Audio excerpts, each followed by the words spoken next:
हाँ जी, 8 1, the probability of solving a problem by 3 students A B C are these. Okay, 3 students हैं, ये किसी प्रॉब्लम को सॉल्व करते हैं, तो ये प्रोबेबिलिटी है एक प्रॉब्लम को सॉल्व करने की। The probability that problem will be solve.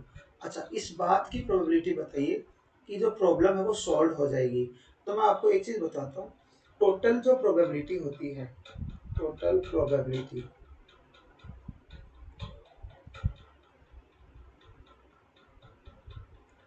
ये होती है 1, हमेशा 1 मतलब 100%, राइट। अब टोटल प्रोबेबिलिटी 1 होती है, इसका मतलब इसके अंदर सारी इन्वॉल्व आ गई। मतलब कभी किसी, मान लो ए ने कर दिया, बी ने नहीं किया होगा, सी ने नहीं किया होगा, या दो ने कर दिया होगा, किसी एक ने ना किया हो, तीनों ने ही कर दिया होगा, ये सारी इसके अंदर इन्वॉल्व हो गई। लेकिन अब मुझे ये पूछ रहा है कि प्रॉब्लम सॉल्व होनी चाहिए, चाहे उसे कोई भी करे, चाहे उसे ए करे, चाहे उसे बी करे, चाहे उसे सी करे, या फिर ए और बी दोनों कर दे, सी ना करे, या फिर बी और सी दोनों कर दे, ए ना करे, या फिर तीनों कर दे। मतलब जितने भी कॉम्बिनेशन बन सकते हैं वो सारे बनाएंगे हम लोग, और देखेंगे कि कितने तरह से सॉल्व हो सकता है। लेकिन ये तो टाइम टेकिंग होगा, तो करें क्या। क्वेश्चन में देखो एक चीज बोली कि प्रॉब्लम सॉल्व होनी चाहिए, तो अपने पास दो ही चीजें हैं, या तो प्रॉब्लम सॉल्व हो गई या प्रॉब्लम सॉल्व नहीं हुई। ठीक है, प्रॉब्लम सॉल्व नहीं होने का तो एक ही तरीका है, वो क्या है कि किसी ने भी प्रॉब्लम सॉल्व नहीं की, राइट। ना ए ने प्रॉब्लम सॉल्व की, ना बी ने, ना सी ने सॉल्व की, तो ये तो एक ही तरीका हुआ ना। तो हमें इन सब तरीकों की जरूरत नहीं है।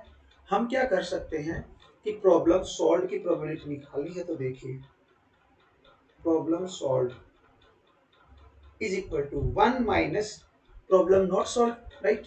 Probability of problem solved is equal to 1 minus problem not solved, right। ठीक है जी। अब देखिए 1 माइनस ए सॉल्व करता है, इस बात की प्रोबेबिलिटी 3/7 है, तो नहीं सॉल्व करेगा इसकी क्या होगी 4/7। क्योंकि आपको पता होना चाहिए कि अगर मैं लिखूं पी ऑफ ए, मतलब सॉल्व करने की प्रोबेबिलिटी 3/7 है, तो इसका मतलब यह है कि अगर 7 अटेम्प्ट लिए जाते हैं तो उसमें से 3 टाइम्स जो है वो ए सॉल्व कर देगा, राइट। ये जो 3 है वो ए के सक्सेसफुल अटेम्प्ट्स हैं, यानी फेवरेबल अटेम्प्ट्स है।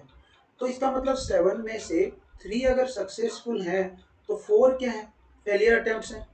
तो फेलियर अटेम्प्ट्स होने का मतलब उसने नहीं सॉल्व किया। और प्रोबेबिलिटी कैसे निकालते हैं, फेवरेबल अपॉन टोटल।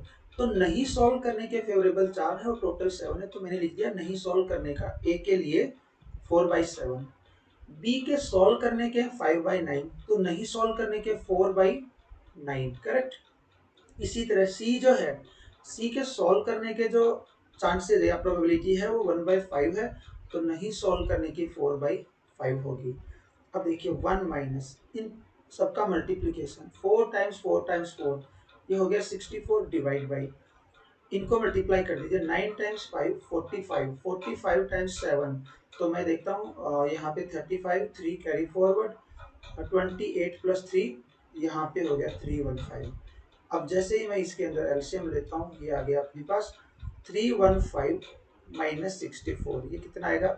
तो एक बार मैं 300 में से 64 अगर सब्ट्रैक्ट करूँ तो ये मेरे पास कितना बन जाएगा। अच्छा टोटल देखते हैं, यहाँ पे 1 आएगा, राइट, और 11, यहाँ पे 5 और ये 2, यस 251/315, कौन सा ऑप्शन है इसके अंदर, ऑप्शन नंबर 3।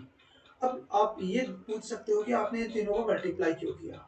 तो देखिए ये सारे इंडिपेंडेंट हैं, ये सारे क्या है इंडिपेंडेंट। ए कोई प्रॉब्लम सॉल्व कर रहा है, ये इस बात पे डिपेंड नहीं करता कि बी सॉल्व करेगा या नहीं करेगा। तो इंडिपेंडेंट प्रोबेबिलिटी की यही कंडीशन होती है कि अगर हमें टोटल निकालनी हो प्रोबेबिलिटी, तो हम इन तीनों को मल्टीप्लाई कर देंगे। ओके, और इसके अंदर बहुत सी चीजें हैं, कभी प्रोबेबिलिटी टॉपिक अगर मैं पढ़ाऊंगा तो उसमें और डिस्कस करेंगे।